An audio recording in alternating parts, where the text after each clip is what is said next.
సింగపూర్లో సీఎం రేవంత్ రెడ్డి పర్యటన సక్సెస్ఫుల్గా సాగుతుంది. అటు దావోస్లో 50,000 కోట్ల పెట్టుబడులు తేవడమే లక్ష్యంగా తెలంగాణ పెవిలియన్ సెంటర్ ఏర్పాటైంది. యంగ్ ఇండియా యూనివర్సిటీతో సింగపూర్ ఒప్పందాలు జరిగాయి. అటు అటవీ భూముల్లో వాణిజ్య పంటల ఆలోచనలకు బీజం పడింది.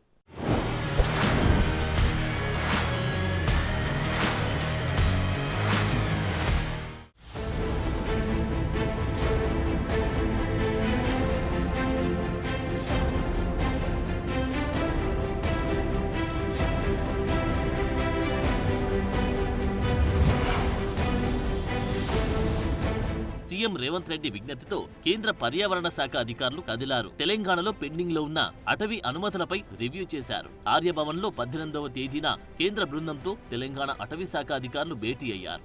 అటవీ అనుమతులు లేక ఆగిపోయిన 161 ప్రాజెక్టుల వివరాలను అడిగి తెలుసుకున్నారు. అటు 38 వన్యప్రాణి సంరక్షణ చట్టం అనుమతుల జారీపైన నోట్ చేసుకుని వెళ్లారు. ఈ ఫైల్స్ త్వరలోనే క్లియర్ అయ్యే ఛాన్సెస్ ఉన్నాయి.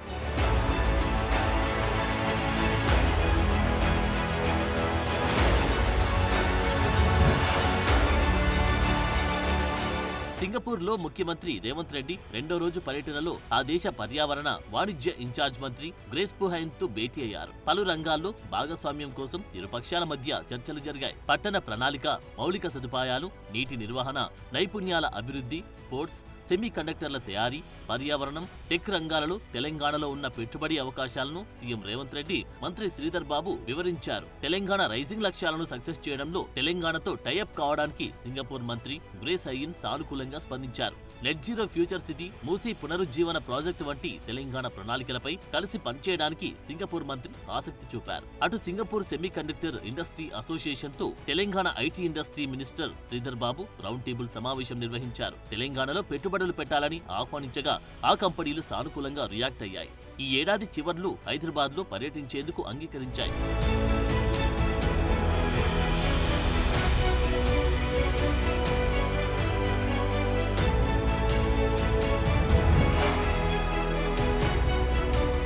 అటవీ భూముల్లో వ్యవసాయ మోటార్లకు సోలార్ కరెంటు వాడి ఆయా భూముల్లో వెదురు, అవకాడో, పామాయిల్ వంటి వాణిజ్య పంటలతో పాటు అంతర్రాష్ట్ర పంటల సాగు ప్రాజెక్టులు డిజైన్ చేయాలని అధికారులను బట్టి ఆదేశించారు. ఈ పంటలతో ఆదివాసీ, గిరిజన రైతులకు ఆదాయాలు పెరుగుతాయన్నారు. అలాగే ఎస్సీ, ఎస్టీ సబ్ ప్లాన్ అమలులో భాగంగా ప్రభుత్వ శాఖలకు కేటాయించిన నిధులను 100% ఖర్చు చేయాలని ఉప ముఖ్యమంత్రి బట్టి విక్రమార్క అధికారులను ఆదేశించారు. శుక్రవారం సచివాలయంలో ఎస్సీ, ఎస్టీ సబ్ ప్లాన్ అమలుపై ఉన్నతాధికారులతో ఆయన ప్రత్యేక సమావేశం నిర్వహించారు.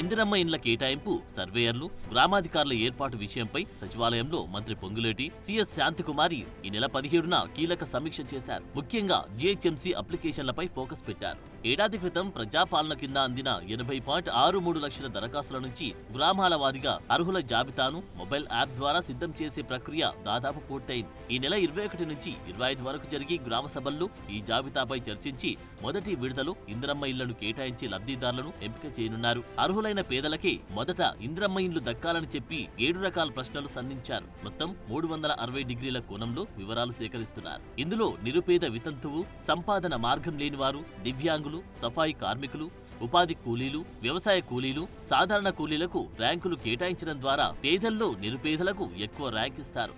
వారికి తొలి దశలో ఇండ్లు దక్కనున్నాయి.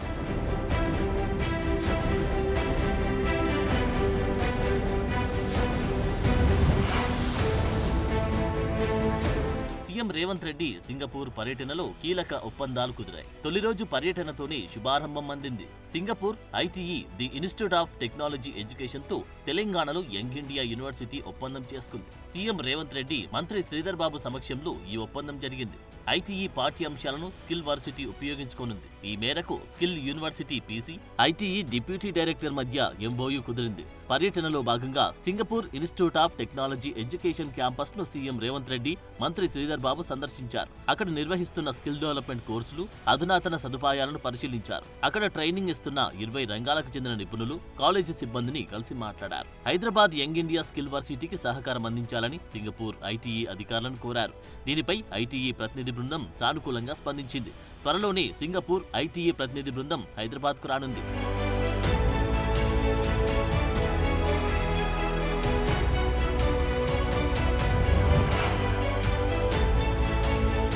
తెలంగాణ రైసింగ్ నినాదంతో రాష్ట్రానికి పెట్టుబడులు తేవడమే లక్ష్యంగా CM Revanth Reddy Singapore, Davos పర్యటనలకు వెళ్లారు. మొదటగా సింగపూర్ పర్యటనలో భాగంగా ఆ దేశ విదేశాంగ శాఖ మంత్రి వివియాన్ బాలకృష్ణన్తో భేటీ అయ్యారు. మౌలిక సదుపాయాల అభివృద్ధి, ఇంధనం, స్థిరమైన గ్రీన్ ఎనర్జీ, నీటి నిర్వహణ, నదుల పునరుజ్జీవనం, టూరిజం, విద్య, నైపుణ్యాల అభివృద్ధి, ఐటీ పార్కులు తదితర అంశాల్లో విస్తృత సహకారం, దీర్ఘకాలిక భాగస్వామ్యాలపై సీఎం ఫోకస్ పెట్టారు. ఈసారి దావోస్లో 50,000 కోట్ల పెట్టుబడుల సాధనే లక్ష్యంగా తెలంగాణ పెవిలియన్ సెంటర్ పేరుతో ప్రత్యేక విండోను ఏర్పాటు చేశారు.